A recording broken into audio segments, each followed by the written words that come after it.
السلام علیکم ورحمۃ اللہ وبرکاتہ۔ سامعین عزیز وقار، میں غلام مصطفیٰ آپ کے چینل پیام اسلام سے آپ سے مخاطب ہوں۔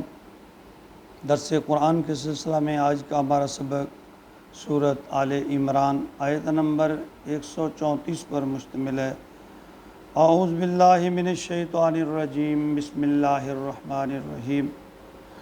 الذین ينفقون فی السراء والضراء والقاظمین الغیظ والعافین عن الناس واللہ یحب المحسنین۔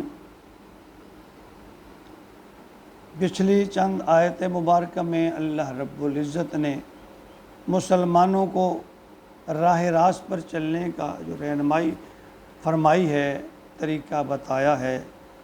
تو پچھلی آیات مبارکہ میں 132 میں فرمایا اللہ نے کہ اطیعوا اللہ والرسول، اللہ اور اس کے رسول کی جو اطاعت کرو، اور پھر اگلی آیت میں فرمایا کہ مغفرت طلب کرتے رہو اللہ کی طرف سے۔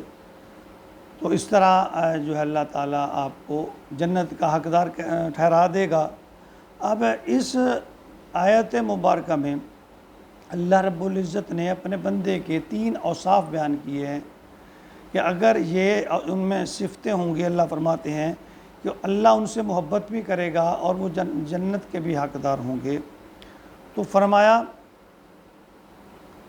الذین ینفقون، جو لوگ خرچ کرتے ہیں فی السراء والضراء، کشادگی میں بھی اور تنگی میں بھی، یعنی اچھے حالات میں بھی اور برے میں بھی، جو اللہ کی راہ پر خرچ کرتے ہیں۔ تو یہاں یعنی کشادگی کا مطلب اگر خوشحالی ہے تو وہ خرچ کرتے ہیں، اگر تنگی ہے تو تنگی کے موجب جتنی اس کی توفیق ہے وہ خرچ کرتے ہیں۔ تو اللہ یعنی سورۃ البقرہ آیت نمبر 274 میں بھی فرماتے ہیں الذین ینفقون اموالهم باللیل والنہار سرا وعلانیۃ فلہم اجرہم عند ربہم ولا خوف علیہم ولا ہم یحزنون۔ تو اللہ فرماتے ہیں کہ یہ جو لوگ ہیں نا، ینفقون اموالهم، جو اپنے مال کو خرچ کرتے ہیں اللہ کی راہ میں دن رات، علانیہ اور چھپا کر، تو ان کے لیے اللہ کے ہاں بہت بڑا اجر ہے، اور وہ غمگین نہیں ہوں گے، خوف نہیں ہوگا قیامت کے دن ان کو۔ یعنی ایک تو یہ نشانی فرمائی ایمان والوں کی، اہل جنت کی، کہ وہ اللہ کی راہ میں خرچ کرنے سے دریغ نہیں کرتے۔ آگے فرمایا والقاظمین الغیظ، وہ غصہ کو پی جاتے ہیں، برداشت کرتے ہیں۔ والعافین عن الناس، اور لوگوں کی خطائیں معاف کر دیتے ہیں، معاف کرنے والے ہیں۔ یعنی اللہ تعالیٰ فرماتے ہیں اے ابن آدم، اگر غصے کے وقت میرے حکم کو تو یاد رکھے گا، یعنی میرا حکم مان کر غصہ پی جائے گا، تو میں بھی غصے کے وقت تمہیں نہیں بھولوں گا، تمہیں یاد رکھوں گا، تو معاف کر دے گا میں بھی معاف کر دوں گا۔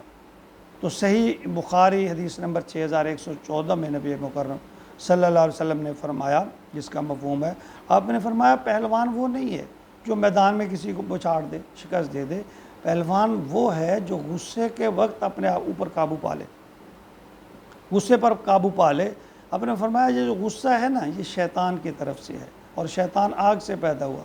تو آپ نے اس کا طریقہ بتایا کہ اگر غصے کی حالت ہو، جو صحابہ کرام سے بھی ہمیں ملتا ہے کہ اگر انسان کو غصہ آ جائے تو اپنی حالت کو بدل لے، پہلے تو اگر کھڑا ہے تو بیٹھ جائے، بیٹھا ہے تو لیٹ جائے، تو پانی پیے، وضو کرے، اور نبی اکرم صلی اللہ علیہ وسلم پر درود پاک پڑھے، تو اس طرح جو غصہ ہے انسان کا وہ ٹھنڈا ہو جاتا ہے۔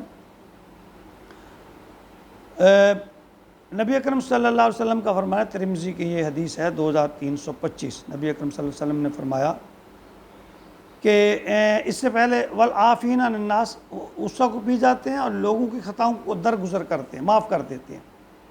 یعنی دونوں باتیں ہیں، یہ الگ الگ ہیں کہ غصہ کو پی جانا، انتقام نہیں لینا، اور دیکھ انسان ہے، دیکھیں ہر وقت ایک دوسرے سے کمی بیشی ہو جاتی ہے۔ اللہ فرماتے ہیں جو اللہ کی رضا کے لیے، اللہ کی رضا کے لیے جو بندہ کسی کو معاف کر دے، اللہ فرماتے ہیں جب وہ مجھے نہیں بھولے گا اس غصے کی حالت میں بھی، تو قیامت کے دن اللہ بھی شدید غصے میں ہوں گے۔ اللہ کہتے ہیں اس وقت میں اس آدمی کو نہیں بھولوں گا۔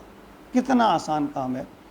تو ترمذی کی حدیث جو 2325 ہے، نبی اکرم صلی اللہ علیہ وسلم نے آپ نے فرمایا کہ میں 3 باتوں کی قسم کھاتا ہوں۔ دیکھیں نبی پاک صلی اللہ علیہ وسلم کا تو ایسے فرما دینا ہی ہمارے لیے کافی ہے، حرف آخر ہے، لیکن آپ نے کیا فرمایا کہ میں قسم کھاتا ہوں۔ کن کی؟ آپ نے فرمایا صدقے سے مال کم نہیں ہوتا۔ پچھلی آیت میں بھی خرچ کرنے کے بارے میں اللہ تعالیٰ نے فرمایا کہ انسان صدقہ کرے، بظاہر اللہ کے نام پہ خرچ کرنے سے بظاہر چیز کم ہوتی ہے، لیکن اللہ کے نبی نے فرمایا میں قسم کھاتا ہوں کہ کسی آدمی کے صدقہ کرنے سے اس کا مال کم نہیں ہوگا۔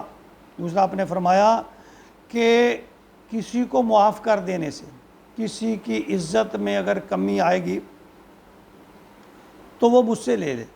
ایک اور حدیث ہے، اس کا مفہوم آپ نے فرمایا کہ جو آدمی جھگڑا صرف اس لیے چھوڑ دے اللہ کی رضا کے لیے، حق پر ہوتے ہوئے بھی، حق پہ بھی ہو اور جھگڑا چھوڑ دے صرف اللہ کی رضا کی خاطر، تو نبی پاک صلی اللہ علیہ وسلم نے فرمایا کہ اس آدمی کی اگر عزت میں کوئی کمی آئے تو وہ مجھ سے لے لے۔ دیکھیں کتنی بڑی گارنٹی ہے اللہ کے نبی کی کہ اگر تم حق پر بھی ہو اور پھر بھی جھگڑے کو چھوڑ دیتے ہو، برداشت کر دیتے ہو، درگزر کرتے ہو، تو اللہ کے نبی نے فرمایا اور کی عزت میں کمی نہیں آئے گی، اگر کمی آئے گی تو مجھ سے لے لے۔